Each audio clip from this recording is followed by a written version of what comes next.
Les Ducs sont-ils maudits? Pour la 4e année d'affilée, Dijon échoue en quart de la compétition après être sorti premier de sa poule.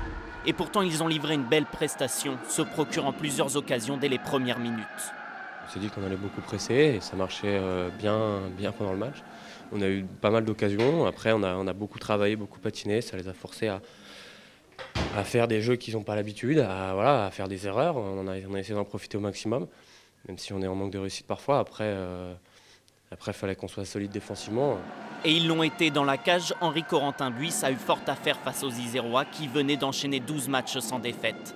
Les Ducs sont récompensés à la fin du deuxième tiers par Salmi Virta. Sauf qu'à 10 secondes de la pause, Grenoble revient avec ce but dévié par un patin dijonnais. Mais Kerkovian redonne l'avantage aux Bourguignons pendant 3 minutes seulement. On arrive une fois de plus à revenir dans le match et je pense que c'est là où on a pris l'ascendant psychologique à ce moment-là. Quand on est revenu à 2-2 dans le match, on met ce troisième et derrière on a verrouillé. Ce troisième but à la 57e minute n'éteint pas totalement les espoirs dijonnais. Les Ducs tentent le tout pour le tout, remplacent leur gardien par un joueur de champ, mais c'est Grenoble qui en profite par 2 fois. Je pense qu'on a fait un très bon match, on était bien dedans depuis le début, mais quelques erreurs en troisième tiers, ça nous a coûté le match.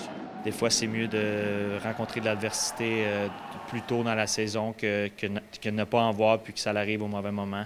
Ça fait que, bon, on n'est jamais content de perdre, mais je pense que ça va nous servir pour le reste.